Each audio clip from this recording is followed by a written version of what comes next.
السلام علیکم. فیض بھائی دو سوال ہے. جو قنوت کے بارے میں آپ نے دو دعائیں بتائی, ایک سنت سے ثابت اور جو نارملی پڑھے جاتی, اگر وہ دونوں بھی دعا نہیں آتی تو ہم عربی کی جو دعا ہے جیسے صحت کی, جنت کی, دوزخ کی, ایسا ہاتھ اٹھا کر وہ دعا کر سکتے ہیں کیا ویتر میں آخری رکعت میں؟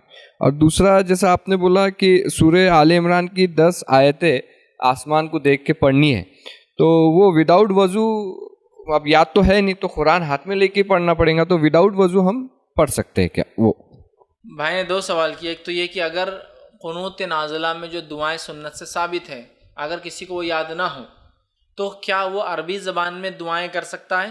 تو یاد رکھیے, اگر کسی کو قنوت نازلہ کی جو ثابت شدہ سنت دعائیں ہیں یاد نہ ہوں تو وہ عربی زبان میں کوئی بھی دعا پھر کر لے انشاءاللہ عزیز. کوئی نہیں, ربنا آتنا فی الدنیا حسنۃ وفی الآخرۃ حسنۃ وقنا عذاب النار ایک بار نہیں 3 بار پڑھ لے, اس لیے کہ نبی اکرم صلی اللہ علیہ وسلم اہم دعاؤں کو 2 3 بار دہرایا کرتے تھے, تو وہ ایسا کر سکتا ہے. اور ایک بات یہ بھی ہے کہ جب آپ صلی اللہ علیہ وسلم قنوت پڑھتے ہیں تو قنوت کے آخر میں یاد رکھیے صحابہ سے عمل ثابت ہے کہ وہ صلی اللہ علیہ نبی وسلم پڑھتے تھے, نبی پر درود بھیجتے تھے آخر میں. ٹھیک ہے, تو یہ بھی آپ اس میں اضافہ کر سکتے ہیں کہ یہ پڑھنے کے بعد وہ صلی اللہ علیہ نبی وسلم کہ نبی اکرم صلی اللہ علیہ وسلم سلامتی ہو, یہ آپ کر سکتے ہیں. تو آپ عربی میں وہ کر سکتے ہیں. ٹھیک. دوسرا یہ بھی بتا دوں آپ کو میں کہ سمجھ لیجیے اب عربی میں دعا ہی یاد نہیں ہے مجھے کچھ بھی, تو آپ کیا کرو؟ تو آپ تہجد جب پڑھتے ہیں, تہجد کی نماز کے سجدے میں آپ جو زبان آپ کو آتی ہے اس زبان میں دعا کر سکتے ہیں. تہجد میں مطلب نفل نماز کے سجدے میں جو زبان آپ کو آتی ہے, اردو, ہندی, مراٹھی, تیلگو, پنجابی, ملیالم, کوئی زبان آتی ہو اس زبان میں کر سکتے ہیں. اور علماء نے اس کا جواز دیا ہے. صحیح حدیث کے الفاظ ہے, بندہ سب سے قریب اپنے رب سے سجدے کی حالت میں ہوتا ہے, لہٰذا اللہ سے مانگو.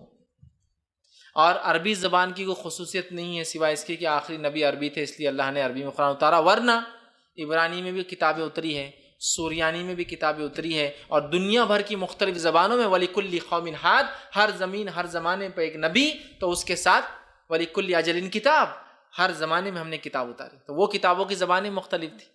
آخری نبی چونکہ عربی تھے لہٰذا قرآن عربی ہے, لیکن اللہ تعالیٰ ہر زبان کو سمجھتا, تو لہٰذا نفل نماز کے سجدے میں آپ اپنی زبان میں دعا کر سکتے ہیں. تو لہٰذا تہجد کے لیے اٹھیے, آخری رکعت کے اندر آخری سجدہ کیجیے, اس سجدے کے تسبیحات کے بعد اپنی دعا اللہ کے سامنے رکھیے.